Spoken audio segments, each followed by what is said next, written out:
আমরা 2006 সালের 28 অক্টোবরের সেই সংগঠন যারা একা গোটা আওয়ামী লীগের বিরুদ্ধে লড়াই করে সেদিন তাদেরকে পরাজিত করে বাংলাদেশ বিনির্মাণ করেছিলাম। বাংলাদেশ জামাত ইসলামীকে আজকে যারা নতুন করে বিশ্লেষণ করেন, 2006 সালের 28 অক্টোবর আমাদের জন্য একটা মাইল ফলক। সেদিন শহীদ জসিম ভাইকে লাঠি দিয়ে সাপের মতো পিটিয়ে হত্যা করা হয়েছে। এই অমানবিক চিত্র তো আমরা সবাই বলেছিলাম এটা ওই দিন শেষ হয়ে যাওয়ার কথা। ওই দিন তো 4 দলীয় জোট ছিল, তাহলে আজকে তো প্রশ্ন হওয়া উচিত 4 দলীয় জোট যদি হয়, সেই জোট সরকারের শেষ ক্ষমতা হস্তান্তরের দিন শুধুমাত্র জামাত ইসলামী এবং ছাত্র শিবিরকে টার্গেট করে আওয়ামী লীগ আমাদেরকে টার্গেট করে কেন আমাদের বিরুদ্ধে সেদিন মাঠে নেমেছিল?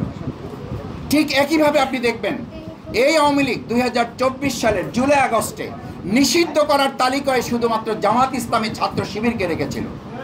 2006 সালের 28 অক্টোবরও তারা জামাত ইসলামী ছাত্র শিবিরকে টার্গেট করেছে। 2024 সালের জুলাই আগস্টে শুধুমাত্র জামাত ইসলামী ছাত্র শিবিরকে টার্গেট করেছে। এর দ্বারা প্রমাণিত হয় বাংলাদেশের দেশপ্রেমিক দল হিসাবে, জনগণের সংগঠন হিসাবে জামাত ইসলামী ছাত্র শিবিরকেই শুধুমাত্র তারা শক্তিশালী প্রতিপক্ষ মনে করেছে বলেই আমাদেরকে তারা টার্গেট করেছিল। সেই জন্য আধিপত্যবাদের বিরুদ্ধে মাথা উঁচু করে দাঁড়িয়ে থাকা এই সংগঠন জামাত ইসলাম এবং ছাত্র শিবিরকে যদি শেষ করে দেওয়া যায়, তাহলে আধিপত্যবাদ এবং ফেসিবাদরা মনে করে তারা তাদের মতো এই বাংলাদেশকে আবার ফেসিবাদ এবং আধিপত্যবাদের দিকে নিয়ে যেতে পারবে।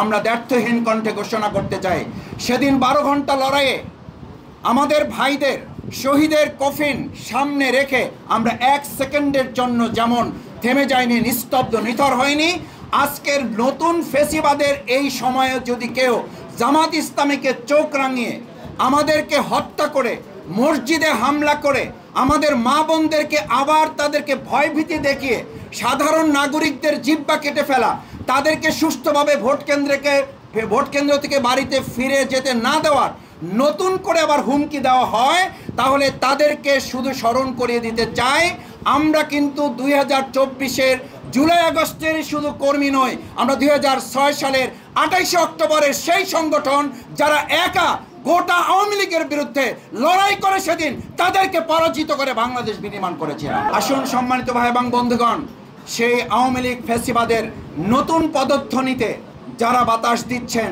যারা মনে করেন আওয়ামী লীগ আবার ফিরে আসবে, যারা মনে করেন ইনক্লুসিভ নির্বাচনের জন্য সবাই মিলে অংশগ্রহণ করা দরকার, সেদিনও কিন্তু জামাত ইসলামী ছাত্র শিবিরের 2006 সালের 28 অক্টোবরের এই পল্টনের মাঠে এবং সারা বাংলাদেশে আমাদের পাশে দেশবাসী ছাড়া অন্য কাউকে আমরা পাই নাই। সেদিনও প্রশাসনকে ফোন করে পাওয়া যায় নাই।